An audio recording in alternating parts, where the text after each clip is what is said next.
Coming up in this episode. Because AI is a technology, I think we're a lot harder in AI than we are in humans. I think if we had to spend as much time monitoring what humans are doing, we'd probably see that there are a number of examples of, inaccurate or potentially unsafe information that's been given. I can understand why a number of people, I'm sure probably a lot of people, are worried about AI sort of taking over their roles, taking over the world. I think whether we like it or not, AI is here to stay. And it's as transformational or will be as transformational as the advent of the internet in general.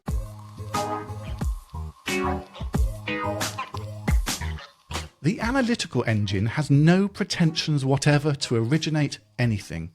It can do whatever we know how to order it to perform. That was a quote from Ada Lovelace, who was talking about Charles Babbage's first programmable computer, the analytical engine. Oh, how times have changed since 1837. Last year, anthropologist Maggie Appleton claimed that ChatGPT is now generating more text than every book ever written every 2 weeks. So I wonder what Lovelace would make of ChatGPT, Sora, or deepfakes. Maybe she would be resolute in her opinion, arguing that while the technology has certainly advanced, all AI can do currently is what we tell it to do. But is there more to AI than just helping students cheat on their essays or creating grotesque visions of Gaza as a seaside metropolis with a golden Trump statue on every street? How are the behavioural sciences adopting AI to support people's physical health, mental health, or even positively influence their financial behaviour? I'm really excited to be able to chat about this with Dr Paul Sacher. Paul is an AI and behavioural scientist. He's the CEO of Sacher.ai and is a senior lecturer in AI and behavioural science in the Faculty of Medicine at Imperial College London. Hello, Paul. Hi, Paul. How you doing? Yeah, very good, thank you. Thank you for coming on. My pleasure. I'd like us to start in general, really, about AI in general, and we will get to the use of it in behavioural science. But I'm quite interested, really, as a psychologist, in people's perceptions of things. And I think it's fair to say many people now are scared about what they're hearing about AI. In your opinion, is it justified? I think it's perfectly natural for people to feel apprehensive about AI, given, how quickly it's kind of emerged and how quickly the technology is advancing. And also, I think, the way it's being portrayed in the media. So I think much of the fear probably stems from misunderstandings about AI, how it works, and sort of what it's capable of doing. But it's important to realize that, AI systems are just tools. They're just designed to kind of enable us as humans to kind of be more efficient, be more productive, whatever it is. So they really are designed to augment human abilities and not designed to replace them. There is a lot of ongoing research which is focusing on making sure that AI is transparent, that it's fair, and that, our AI systems are accountable, that we really understand like what's going on under the hood. And one issue that we have to watch in both behavioral science and AI is the weird bias. I'm not sure if you've come across that, but No, go on, tell me. much of the research and data that we rely on comes from Western, educated, industrialized, rich, and democratic populations. And that means we risk building AI systems or interventions that don't work as well or, even at all for some of the more diverse communities in society and across the world. So yeah, I think it's really important that we understand that AI's real world applications can really help society and that we focus on highlighting its benefits. Some of the work we've done in healthcare, where we've interviewed patients on, for example, obesity management programs to really understand their views and perceptions of AI. Yeah. Um, versus, and then what we've done is we've showed them the AI. So in these cases, these are like AI assistants designed to offer sort of more health coaching support. And what we've seen is a very big difference between people's initial perceptions and view of AI before versus after. So once they actually understand what it is, how it works, and also importantly, like see the benefits to them, then often those views change quite significantly. So I think we can all probably agree that, it's easier to be afraid of something that you don't understand or you haven't come across versus something that you're actually seeing immediate value from. And I Yeah. think what most people probably maybe aren't aware is that actually whether you are a sort of a user of AI like ChatGPT or not, actually in interacting with any sort of technology and digital tools, you probably are already are interacting and using AI on a daily basis. Yeah, it's a really good point, isn't it? Almost the exposure effect. Once people are exposed to something and they know they're exposed to something, it can change their perception. I dug out a quote which I found interesting from Marvin Minsky, who was interviewed in Life magazine in 1970. And it's one of those great quotes from the past that you think, oh gosh, I bet you wish you didn't say that now. But he said, within 3 to 8 years, we will have a machine with the general intelligence of the average human being. And at that point, it will be able to educate itself at fantastic speeds. If we're lucky, these AIs might decide to keep us as pets. And I think that sometimes sort of sums up, whilst in 1970, so we're talking 55 years ago, it kind of sums up a lot of people's feeling at the moment that AI is going to take over. Now, you mentioned it there, that AI should be a tool to help with human efficiency. What do you say, though, to people who say, or is it going to take over? Is it going to actually take my job? I think it is a realistic concern for a lot of people. There are professions that rely on, basically having access or having a great understanding, a great amount of knowledge that you sort of use, whether it's accountancy, legal related financial information, where, AI has access to a lot more information than the human brain can store, and it's able to provide sort of feedback and sort of analysis of that data in real time. Humans aren't able to match that, but actually there's a lot of things that AI can't do that humans are better at. And so it's thinking about like how can you use AI almost as like a superpower alongside you in your profession, or whatever role you're in, to really add value in areas that take you time but don't necessarily need like a human brain, that can Yeah, be done, more transactional, more sort of information giving and receiving. And so I can understand why a number of people, I'm sure probably a lot of people, are worried about AI sort of taking over their roles, taking over the world. I think whether we like it or not, AI is here to stay. And it's as transformational, or will be as transformational as the advent of the internet in general. And so if you were someone who, when the internet came out, said, "Oh, I don't know about this internet, I don't want to be using, websites or searching or communicating online," you'd probably have been left behind, and you'd probably be, in a very different place than if you had adopted that technology. You'd probably be isolated. You may not have, the type of role or profession you'd like to have, because you wouldn't have access to the latest information, the latest knowledge, the latest research, and you wouldn't be able to communicate with your yeah, peers, professionals across the world. So I think it's important for us to be cautious and to make sure that organizations who are leading the way in developing these models are doing it responsibly and ethically.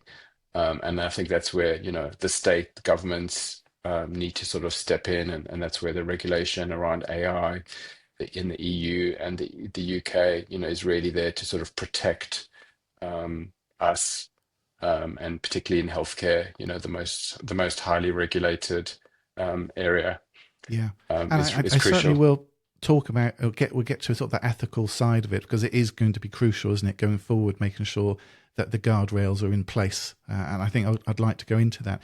But to stay with sort of people's attitudes at the moment, you mentioned there that people in general don't like change very much. And so you mentioned the internet and when that came out, and if you didn't go with it, then actually you got left behind and you were playing catch up. And there are services now offered by the UK banks, especially to help people who are still playing catch up to get used to online banking and things like that, because that's where things are going. And as a psychologist, I'm always interested in that change aspect. I did a talk recently where I talked about historical times when people have resisted change. So, the introduction of computers in the 70s and 80s got a huge amount of resistance. And, psychologists such as Fred Davis came out with the technology acceptance model, all about how do you get people to adopt computers in the workplace and not resist it and keep with the old typewriters and things like that. But even since then, we had home phones, which then moved to mobile phones, and people resisted those, and then smartphones. And then in our near future, maybe we've got AR glasses, AR contact lenses, of which is quite scary to people. In finance, we had checks. I remember being a student at university and paying for half a Guinness with a check. Then we had, cards, chip and pin. People didn't like that because they didn't feel it was as secure because you didn't physically wet sign anything. Now we've got contactless, and people didn't like that because they felt it was less secure than chip and pin. And now we've got virtual wallets as well, and paying on your smartphone or your smart watches. So it sort of progresses, technology progresses, doesn't it? And like you say, people can resist and be unwilling to take on that sort of side of it.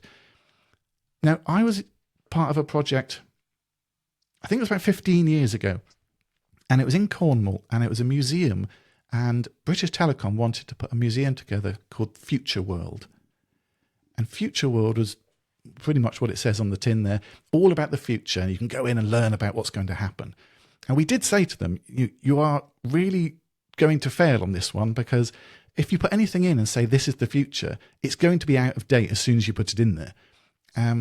So it could be humiliating. So we took a different tact, and we asked people as they went around this exhibit various questions. There were little stands, people could press buttons for their responses.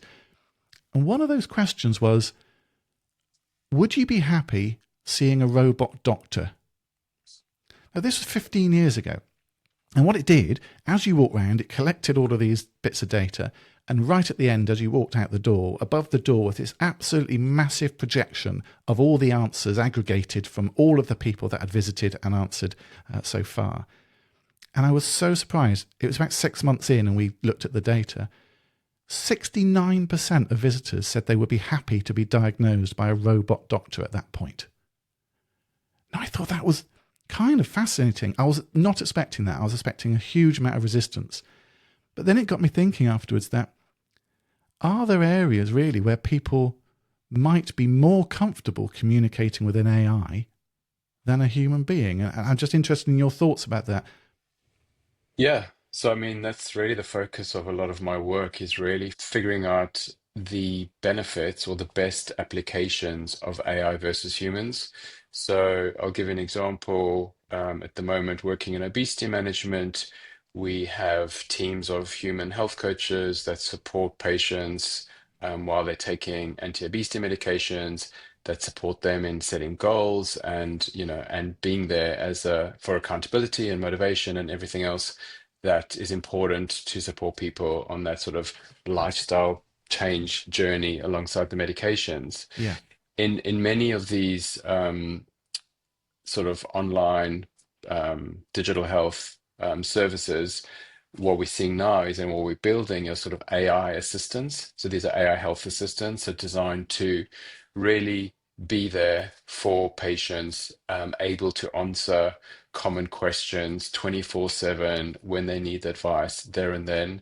Also able to provide nutrition advice and exercise advice, fully personalized based on having access to relevant data relating to that patient. But the challenge is educating patients to understand which they should go to for what sort of support. And some of the research we've done recently actually has shown that actually a lot of patients prefer the AI because it's synchronous, so it's there when you need it hmm 24/7. Whereas as humans, we need to sleep, and I haven't met a health coach that works 24/7.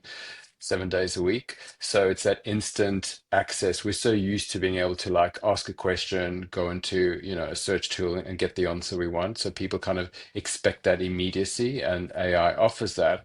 But interestingly, when it comes to questions more relating to medical advice or helping them to figure out like whether the side effects they're getting from the medications are at a point where they should seek medical advice, they tend to err towards the side of going to the humans for that. They sort of seem to trust the humans more at this stage, and this is in the population that I'm working in, to give that medical advice. They also interestingly say that they prefer humans for more emotional issues. So when they're really struggling or they're feeling down or they feel like they want to give up, then going to a human and getting the support they need, they feel that is a better way to seek that type of support.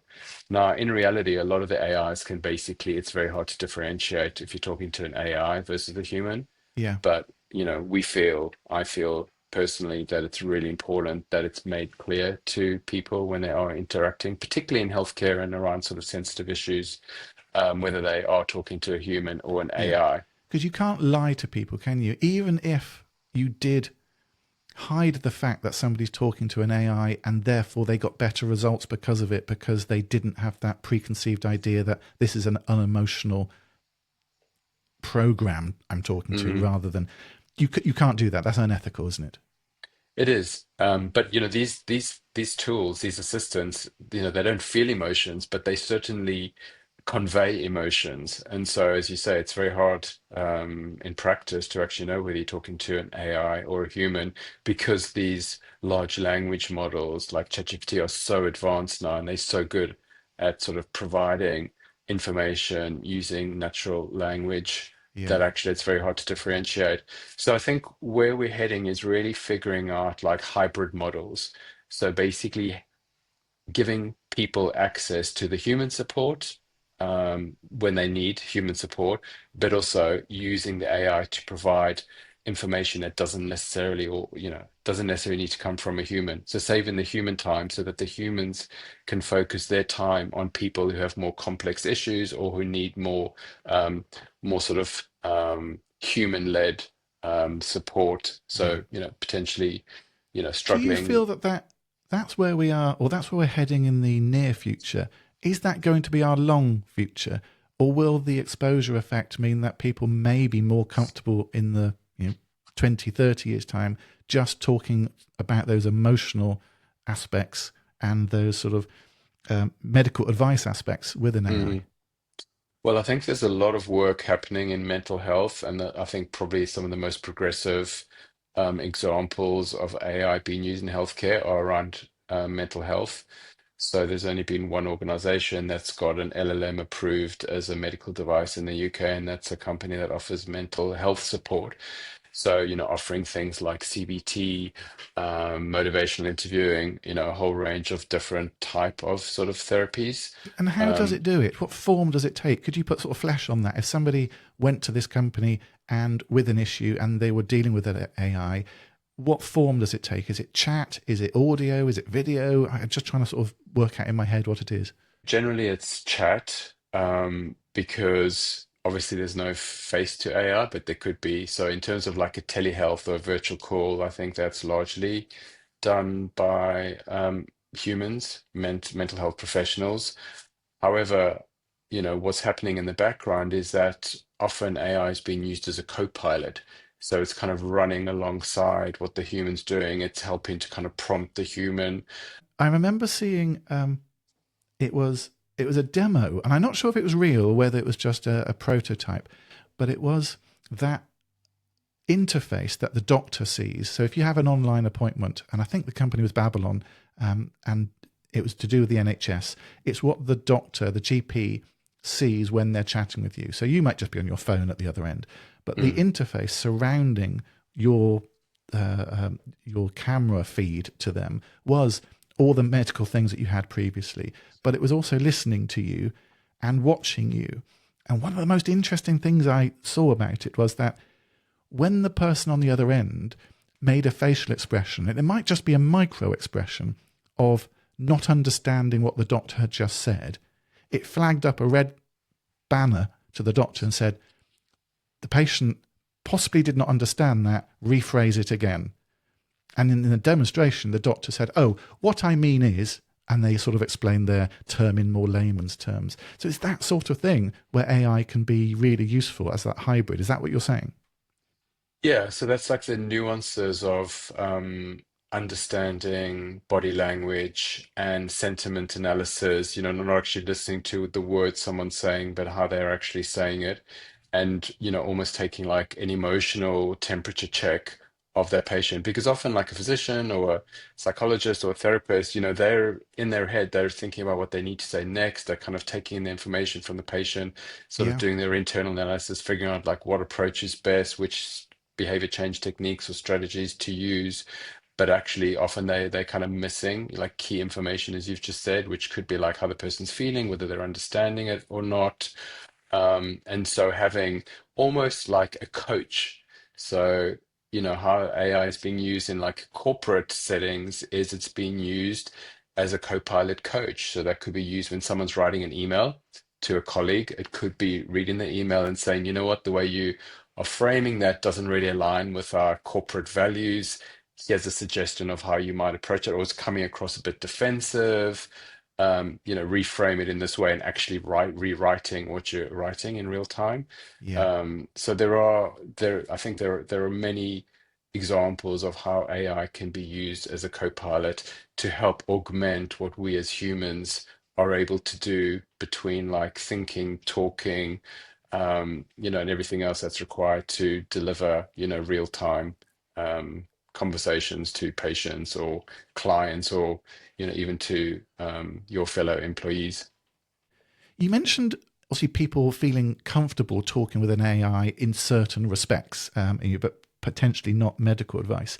It makes my brain go to some work we did recently, which looked at people with autistic spectrum condition. And some of those people have a huge fear of speaking to someone who's real.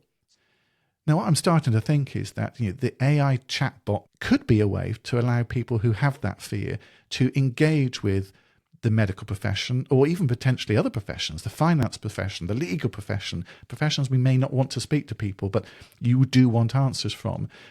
Or is there research going on into that sort of area?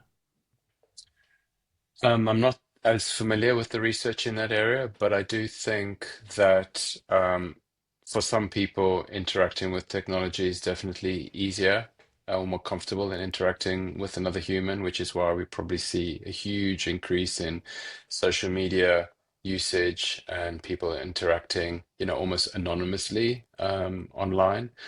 But I do think there are some interesting applications of AI, this idea where you could have like a specialist AI designed specifically for you, tailored to your personality, to your needs, that's there 24/7 to provide you both information, education, emotional support, nutritional guidance, whatever it is, like figuring out what to eat next. Using computer vision, that has, able to sort of see your environment and give you like in the moment suggestions of do this instead of that because that'll help you achieve your goals or the thing you're working on. So and I think the beauty of AI, particularly generative AI, is that it can be totally specialist to your needs, and that Yeah. can be based on having access to data, your environment, your context, understanding you. Ultimately, these AIs can basically act as any role, anything that's described on the internet through books, through Wikipedia, through Reddit, through information online that these LLMs, these large language models, are trained on. It should be able to act as a lawyer, act as a nutritionist, act as a psychologist. I'm interested in that because I know you've done a lot of work on obesity management. Could you flesh it out? If I was a patient and I had taken an obesity medication or an intervention of some sort, what is it that is AI that is helping me from that point onward? How would I engage with something to help me stay healthy? Yeah. So I don't think of it as the AI. I think of it as the behavior change. Like we all know across any chronic condition, whether it's diabetes, obesity, ultimately the thing that's going to make the biggest difference to an individual's health is to kind of adopt healthier lifestyles, a healthier lifestyle over time. But we're actually able to use the AI as a vehicle to deliver that same support that previously, you could only get via another human. So AI is an enabler of behavioral change support being provided. So that's a combination of using behavior change techniques and strategies, wide range of different psychological frameworks and techniques, but also kind of with a really practical aspect, which is like actually it's not, it's not enough just telling someone, what they should be eating or, Mm. recommending certain things. It's actually helping them to set, small goals, achievable goals over time that lead to sustainable habits. It's about helping them to, action plan, making sure that they think in advance of the things that could potentially go wrong and have a alternative, helping them to kind of reset their goals when things don't go according to plan, which happens to all of us. Life gets in the way.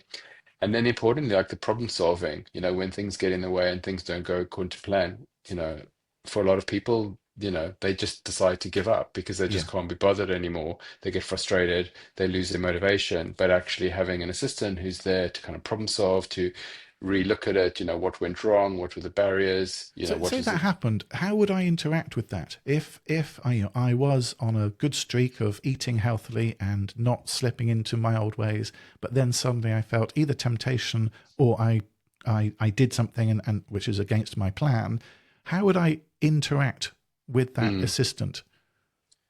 So first of all, the assistant could tell you, you know, listen, I've just seen you've gone off plan because, you've been tracking or logging every single thing you've been eating, or actually because you've been, standing on the scale every morning, I can tell over the last 4 weeks your weight trend is increasing. So that's like immediately, giving you information, sharing an insight on your health, on things that have been tracked. And then based on that, I can ask you like how you feel about that, because we should never assume, for example, if someone's weight's been trending upwards over the last 2 weeks, that that's a bad thing. They may have been on holiday for 2 weeks and actually, they're expecting to gain a lot more than they actually have. So they may be feeling quite positive about it. So it's really important to kind of make sure that the AI is kind of aligned with where the person's at in terms of are they even aware of this change, and do they see it as a negative or positive, and assuming Yeah, that they are aware and they see it as a negative, it's then working with them to problem solve to figure out like how do we address that? What is one thing you can do over the next week or tomorrow to start to get back on, on the right path or the right track, but very much being, as we would do in any sort of psychology, it's being very much like led by what the person themselves feels is achievable and what they're sort of motivated or interested to do, as yeah. opposed to telling people what to do, which, whether it's a human telling you what to do, an AI, we know that just telling people what to do doesn't work, doesn't lead to sustainable behavior change. Yeah. And I'm interested, you mentioned there about currently or maybe in the past, historically, that role has been taken by a human. That human connection with somebody, helping somebody to form a plan of how they want to go forward, and also be there when things, as you say, go wrong and not go to plan. Compared AI assistance to that human assistant, is AI as effective? It's a very hard question to answer because you really need to do like head-to-head evaluations and studies. Um, and we've done some work in this area where we've developed a digital behavior change intervention delivered by human health coaches via messaging in an app. And we've Yeah, evaluated that. So basically, if you then swap out the human sending the messages to the AI, and we saw really good results of that, in theory, you may get similar results. But actually, when you look deep into the data and you do qualitative work, you actually see that, for some patients, the reason they continued engaging with that health coaching was because of the relationships that they built with that health coach, the fact that the health coach wasn't just giving like health coaching, they were kind of offering a much more like broader um sort of broader support. They were genuinely interested in that person's life and what they were doing. And, that kind of human connection came through. Yeah. Whether AIs can do that to the same degree, I think the jury's still out. Whether Yeah. that will be something they can do in the future, I would imagine yes. Um, the question is, do we want AI to sort of take over roles like that? And that's kind of a decision that ultimately will be taken by, I think, business owners who have the costs of health coaches versus like reduced costs for versus an AI. So I think there's a big like resource issue in this Yeah. because having humans do anything ultimately will be more expensive than having an AI doing it. Yeah. But I think the way I approach it, and I think the best approach at the moment is to think of the two working together. So whether you have like a human interaction once a week, maybe it's, like this, we can see each other, we're talking, it's human to human. Although saying that with deep fakes, we could be doing this and neither of us could be human. We could both be AI in the future. No one would know. I mean, Yeah. that's already possible. But actually having the AI sort of working in between in the time between the like human appointments or the human sessions to provide that real time in the moment feedback and problem solving. And the obesity work that you're talking about now, is that real, or is that research which is going to be real, or are people actually using this as an intervention now?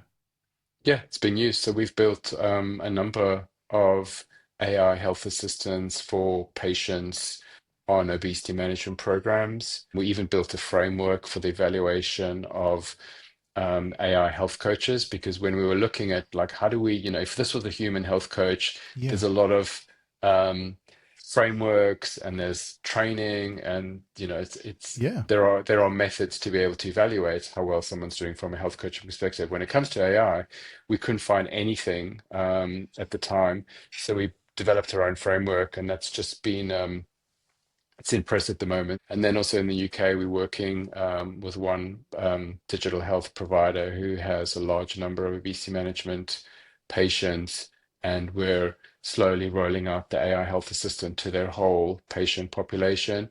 Rolling it out slowly because we're constantly evaluating, we're building the safety and quality monitors to make sure that two things. One, that what the AI health assistant is saying to patients is accurate and safe, and two, making sure that if a patient says anything to the AI assistant, which could be indicative of some sort of clinical risk, Yeah. that that is being escalated to a human health coach or a human clinician who can, contact them, get in contact and get more information and potentially, act on that. Step in. Yeah, step Yeah, in. you make a Exactly. really good point. I hadn't thought about that. But when new medications are launched, they need to go through like really intense trials before they reach the public. Of course they do. You can't just sort of launch new pills and expect people to take it. But we don't have that similar process when it comes to introducing technology based interventions on the general public, do we? Well, there is AI as a medical device, software as a medical device. So if you are using your AI to give what's considered medical purpose information, so that's diagnosing, triaging, and basically giving the type of advice that a clinician or a nurse or any medical healthcare professional clinician would give, then that's considered a medical device. And in order to be registered as a medical device, there are a number of pretty significant hoops you have to go through, including validation studies to actually demonstrate objectively that your medical device is having its intended purpose, and also achieving like the desirable outcomes, the outcomes that you state that it's achieving. So the work we do at the moment is designed specifically on the health coaching side, which is considered non-medical. So what we're really doing is we're supporting people from a lifestyle perspective. We're supporting them on goal setting, action planning, problem solving, or the components of the habit funnel. So it's all around sustainable habit formation, and sustaining those habits. But it is quite frustrating because we know that patients, like one of the topics that they ask most about is sort of like side effect advice, because a large proportion of patients get side effects in the early stages of their obesity medication Can you give me an program. example? nausea, vomiting, headaches, this type of thing. Yeah, Like complete lack of appetite. So, they're literally not eating very much in a day. So dehydration, lack of energy. And obviously that every time you increase your medication dosage, so there's some of those side effects can re-emerge, or you can get side effects that maybe you hadn't had before. So, having the AI in an app that you have access to 24/7, naturally you just want to go in and get advice. These AIs shouldn't be giving that type of advice because that's considered having a medical purpose. So it's frustrating in the sense that we know it's what patients need, we know it's what patients want, but actually because of these regulations, we're staying on the sort of the non-medical side. And this is because, I only work with credible, authentic, responsible, ethical organizations, but there are countries in the world that don't have, as tight regulations around AI, and AI as a medical device in the EU and the UK, who probably aren't, don't have those guardrails in place and probably are allowing the AI to give medical advice. But obviously, that's very risky because if any of those patients come to harm because the AI is giving incorrect advice, then that will be, that the company will be responsible for that information, and obviously it could be highly damaging for the yeah. patient, but also very damaging for the company if, a patient takes a screenshot of an AI telling them something that's dangerous advice or unsafe advice, and that goes onto the How is internet. that different to a human doctor, though? Because a human doctor can give advice which doesn't go to plan. That's a really good point. I think because AI is a technology, I think we're a lot harder in AI than we are in humans. I think if we had to like spend as much time monitoring what humans are doing, physicians, clinicians, healthcare professionals, health coaches, we'd probably see that there are a number of examples of, inaccurate or potentially unsafe information that's been given. It's just not being monitored, so we Yeah, don't know because those about it. We don't doctors pick it up. are just impacted by so many things. They could be hungry, they could be really tired, they might not have slept the night before because their newborn babies just screamed all night. There's so many factors of that sort of noise environment which could affect Yeah. their judgment. And I know in the financial sector, research from Oxford Risk said that this with financial advisors, that there's so much noise that can affect their judgment, which affects their financial advice. And it Mm. could just be that the weather's not great today, but that affects people. But with AI, you don't get any of that, do you? No, and I mean, in a way, like AI, when you build a model, you build an assistant, you have a lot more control over that AI assistant than you do across like a whole team of healthcare professionals, for example. So when we've when we've built these assistants, a key aspect is actually getting humans to kind of review the outputs and to sort of score them, like I was saying, the metrics, the safety and accuracy. Um, Metrics. But what we find is that there's so much variability, so you don't get standardization between, like, if you take 10 health coaches, you all ask them to all review the same conversations and score things, for safety and accuracy, you do see differences across those. So actually using humans as like the gold standard doesn't necessarily always provide the best sort of training data set. So I think the point is that I feel like we spend a lot more time focusing on the quality of AI messages and conversations than we do on humans. And so we've talked about AI as an assistant, that hybrid model, really that does combine it with the human, but allows that 24/7 service for a patient, be it obesity management, smoking cessation, lots of different Mm. behaviour change areas. Another area I know that you're interested in is almost synthetic participants in research and sort of AI powered research participants. Could you talk a little bit about how that works? We actually use large language models themselves to create synthetic personas. So these are basically simulated individuals that are built from demographic, behavioral, cognitive, and kind of other sort of health related metrics or attributes, if you like. So you could think of these personas as sort of like a digital twin or a virtual patient Yeah. that we can then use to safely test and train the AI system. And this allows us to run thousands, even millions of simulated conversations with the AI assistants which we then assess using, a combination of the expert human, the humans reviewing, as well as LLMs evaluating the LLM-driven conversations. But what we're really trying to do, and which is really important, is we're checking for safety, clinical accuracy, tone of voice, and even things like whether, a user or patient was able to set or achieve a behavioral goal. So this is all about testing these assistants long before they get put in front of like a human, because Yeah. obviously what we don't want to do is put this in front of actual humans, patients, and then find that, there's an issue with safety or accuracy or what we're trying to achieve, whatever behavioral goal is, what we're trying to achieve it, like no one's achieving that. And so it's back to square one. I suspect somebody listening to this might think that's crazy, that AI is being trained on an AI almost. An AI patient who's not real, it's a persona, as you said, a synthetic persona, is being used as a training ground. But actually, as you were speaking, it made me think of the parallels to, again, medication, that medication is tested on animals, mice, rats, Mm. cats, primates, and it moves up closer to the human. And when it doesn't reach a human until it's reached that certain safety limit, and then it goes into human trials before it even reaches the public. It sounds very similar. That we can't use mice for the type of things we're talking about, but you can use a synthetic AI persona to try it out, see what's working, see what's not, hone it until it gets to the point of you're pretty sure it's good, and then it can go into human trials. Have I got that right? Yeah. And so you can use, so the personas we create, we're not using it to train the AI, but we're using it to simulate the AI talking to humans.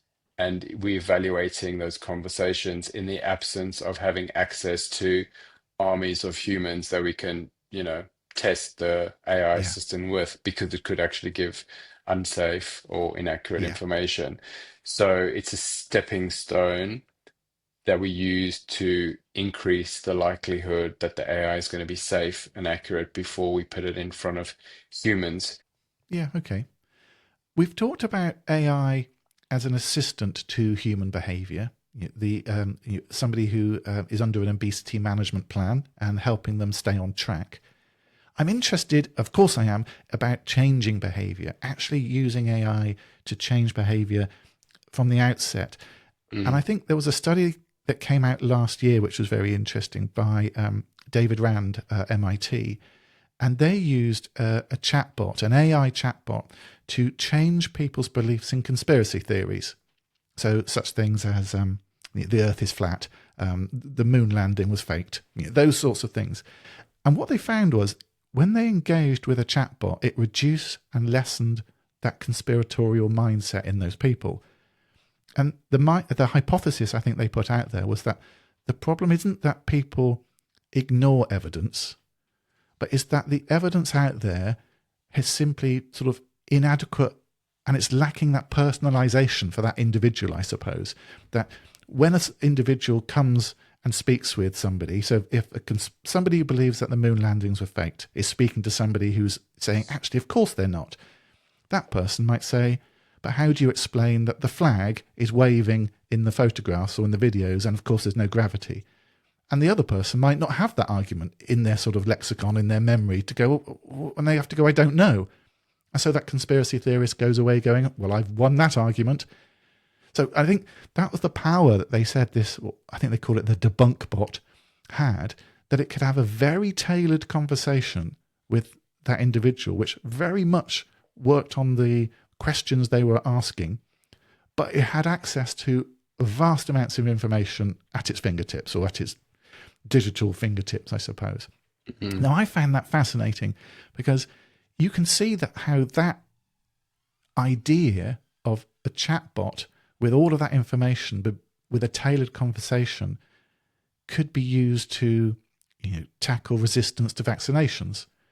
It could be used to help with non-adherence to medication. And it could even be used to help financial conversations where maybe people are put off by the risk and uncertainty of investing. and they have arguments in their mind against that sort of thing, which is why they always go to sort of safer products but lose money in the long run. That type of argument, no financial advisor could probably come up with it. Well, maybe a good one could. But an AI assistant who could have that conversation and talk to somebody, if it could actually change people's minds and attitudes, and there maybe it could go on to change behavior. What do you think of that sort of area of AI, I suppose, and the sort of changing people and the way people think? Yeah, I think that's a great application of AI, and I think it's twofold. It's one, the ability to kind of have at its fingertips, like all the facts, available on the internet. Although obviously, there are a lot of things on the internet that may come across as That's the facts, but worry, isn't it? Yeah. actually, yeah, are not facts. They're inaccurate information. And so that's one thing. So maybe constraining it to have access to facts that are, that we're confident are reliable. So specific websites or data sets, etc., as opposed to the whole internet.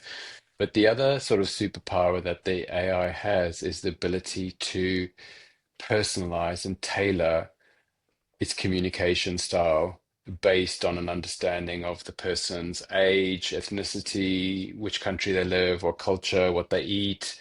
So all of that information that's sort of available on the internet about all of us through cookies and all the browsers we interact with, there's a wealth of information which can be used for the AIs to provide something that is more likely to kind of resonate because it feels like it's coming from a friend of ours, or Yeah. like a trusted sort of more parent figure, or the world's best expert in whatever the area is that it's talking. So it's almost like the AI can take on it has so many masks that it wears. There's so many ways to sort of impersonate, you know, the type of person that you'd want delivering that information to that Yeah. person in order to change their mind or their mindset or their understanding of the world or whatever the issue is. Is that So I think, also a worry, though, that in the wrong hands, that very same technique could be used to fuel misinformation? yeah, well, I think that is actually a huge worry because as we know, as these new technologies come out, unfortunately, they're often used for, for not, for what's the right word, sort of negative purposes. So, for example, all of these very intricate sort of scams that are out there now, you Yeah. can create, a scam where you have like a sibling or a parent calling you saying that they've lost their wallet, they need some money. It sounds like them. It knows it knows information about you because it's on the internet. And it's very hard now to not be fooled by some of these really sophisticated Yeah. applications of AI that are being used for like undesirable means to basically, scam people. But I think, AI could definitely be used for good within the financial sector. A lot of the behaviors we're looking to drive in banking customers are things like, being more open or setting up a savings account or thinking about a pension. And so AI can be used to guide people through that the thought process, but also using like some really interesting like behavior change techniques and strategies as a way to like positively influence their customers' And it's one financial of the things, decisions. one of the sort of behavioral biases that I work with banks a lot with is to how to get over present bias. The idea that the customer or the human is always more focused on what's happening to it now than what's going to happen in the future. So, as you said, pensions. People are generally more concerned with, have they got enough money for now, this year, the holiday, next Christmas, and so forth, rather than 30 years in the future, because that's so distant, it feels like a different person. Mm, And the AI used to bring the future closer to the present so that people now change their behavior to give them a better future. It is where I think there's a huge opportunity for AI. And it was way back in 2011, Hal Hirschfield and Dan Goldstein and their team published a paper which studied how people's savings behavior changed when they were faced with aged progressed renderings of their future self. So basically, they were faced with what they would look like at 70 and asked then what they would do with their money and so forth. And it was, back in 2011, so it certainly wasn't a sophisticated AI program they used. It was quite a clunky still image, really. But actually, the result was that the exposure to that visual representation of their self in the future did lead to lower discounting of future rewards and a higher contributions to savings accounts today. Now that's really powerful, isn't it? But the only people I've seen really maybe dipping their toe into this water is Scottish Widows in the UK. And they created, I think it's called the Age Me photo booth. And in that photo booth, people went in, and you had their photograph taken like you would in a passport photo booth. But actually, the photo that came out was an AI-generated age progressed rendering of them, basically. And that was really powerful to get people to start thinking about what was going to happen to them in the future. And Scottish Widows followed that up. I think it's live now, actually. I think it's the Pension Mirror. I think if you go to pensionmirror.co.uk, I'll have to look that up. I'll put it in the show notes for anyone who wants to look it up. But it uses AI to generate your age. So it doesn't render your age. What it does, if you look at it, it will guess what your age was. And then it would say, for people your age, the average savings are. And so it's using social proof in that way. But the AI is to guess your age. Now, that's a very light way of using AI in that way. But I think combined with that novelty of people going, oh, I'm going to give this a go. Is it going to guess my age right? I did it, by the way, and it thought I was 56. So, and I'm not. I'm 49. So I think that's the beard that did it. I need to shave it off and see if it does it again. But then when you see how much other people your age are saving, that's quite interesting. Now, I'm always interested in that sort of thing because novelty I have a great fondness for because it gets people using it. But I have a cynicism of whether it's going to actually create an effect or not. People might go, oh, it didn't guess my age, or it did. Oh, most people have got £90,000 at this age. Interesting. And then they go off and forget and don't do anything about it. So it kind of has to link to something a little bit extra. But yeah, that those finances and that financial sector, I think, could really, really benefit from using AI like you're using it in the medical world. And bring it to some of the financial world. Have you sort of seen any other examples or any sort of positive ways that AI can be used in either, I guess, financial, but also other areas like legal and other sort of areas? Yeah, I mean, there's a lot of other applications of AI. We've obviously spoken a lot about sort of AI systems, but there's things like recommender systems, there's reinforcement learning, there's a lot of methods that you can use AI for personalization. I mean, we do a lot of work to really identify things like cognitive behavioral phenotypes. So what we're trying to do is we're trying to understand people's barriers to either, you know, following lifestyle advice on an obesity management program, but it can also be, for example, some work we did with a legal firm was they were very keen on introducing new technologies, particularly AI, into the business. And AI is like there's a lot of applications of AI to support the work that lawyers and other sort of legal professionals do, saving them a lot of time on contracts, etc.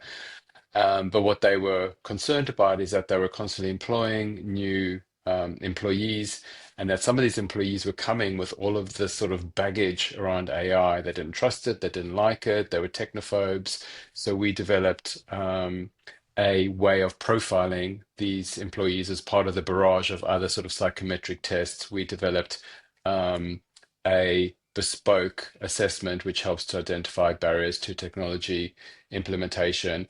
And then once the company had this information, on the back of that, we built like a number of tailored interventions, micro interventions, which were all delivered via LLMs. So each employee got a highly personalized feedback on their assessment, but also like lots of ideas and challenges and goals to set around like overcoming some of those barriers. So I think it could be used really broadly. And again, like the combination. So what that's really about behavioral science, but it's enabled by AI. And that's really how I see all of the work we do. Yeah. Well, speaking with you about some of those applications of the AI, especially I think in the medical world, it is positive. And yes, guardrails need to be put in place, ethics need to be considered, but it sounds very similar to the way that guardrails and ethics need to be considered for human-led medical advice or even lifestyle side as well. Just to finish, I'm going to ask you to put your prediction hat on. We talked about where we are now and maybe the near future.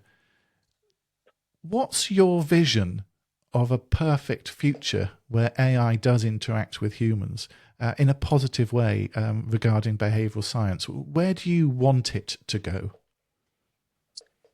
So I think if I was going to predict sort of what's to come, I think in terms of healthcare, AI will become a standard tool in diagnostics, treatment planning, and patient monitoring, assuming, we can overcome all the hurdles around AI as a medical device and companies go through that process and the process becomes less cumbersome and we can kind of streamline it, but you're always ensuring that, the healthcare um, interventions or these AI tools are kind of safe and do no harm.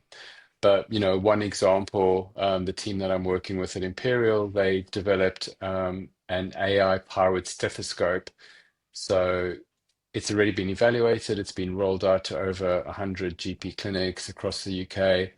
What does it I do? think What's an AI-powered stethoscope? so. It basically is used by a GP, and it's able to detect heart and lung conditions much earlier and more accurately, so that patients don't land up in A&E with sort of undiagnosed heart failure, for example. So that's a really good example of AI combined with a really valuable sort of like healthcare use case developed and delivered by a team of clinicians and academics, evaluated, shown to be safe and effective. That's now being rolled out. So it's not just theoretical. It's in the hands of healthcare professionals. It's supporting clinical decisions. It's improving patient outcomes. And I think it just shows, what's possible when AI is developed responsibly, evaluated, and integrated sort of thoughtfully into, frontline care. Just to final loop back round, at the very beginning, we heard the quote that Ada Lovelace gave back in 1873. Do you think she was right in her view that computers can only do what a human programs to do? Or has the advances and where we are now mean that actually she's probably wrong and it's going to surpass that? Yeah, I mean it's hard to know, but artificial general intelligence is, the idea of building a system that's as flexible and capable as a human. So rather than being trained to do just one thing, it could apply knowledge and reasoning to lots of different problems and almost be like self-teaching and self-sustaining. And it could, open up some really interesting discoveries, particularly in like complex biological research, for example. It could be a game changer in the not too distant future. But I think we also need to be realistic. In healthcare, we still, face very basic challenges, like data being stored in different places, in different formats, even on paper in some places. So even if we had a super smart AGI, it wouldn't be able to access or understand, the type of data that it would need. So it wouldn't be able to give us sort of safe, useful answers. But, I think the hope is that AGI could help bring expertise to areas that are sort of currently underfunded or overlooked, where there just aren't enough resources, aren't enough doctors, aren't enough healthcare professionals. And it could sort of step in and sort of provide augmentation there. And I think that's a big part of the appeal. And you wouldn't need to build these digital tools from scratch because it could kind of like adapt and sort of almost like adapt itself to whatever the use case or the environment is. But the truth is I think no one really knows when or if we'll reach true AGI, and it might be years away, it could be decades, or we might never, really get there. So I think in the meantime, the real opportunity is building, applicable AI like we do at Sacher.ai, which is, focused, safe, and Yeah, lands up being like tested tools that solve real world problems today. fantastic. Paul, thank you for your time chatting with me. It's fascinating to hear about the use of AI in the behavioural sciences in healthcare. Where can people find out more about you and the work that you do? So our website, probably the best place, Sacher.ai, Sacher.ai. You can also follow us on LinkedIn, Sacher.ai has a LinkedIn page, and obviously my personal LinkedIn page as well, Dr. Paul Sacher. It's great talking to you today. Fantastic. Thank you very much, Paul. Bye bye. Bye.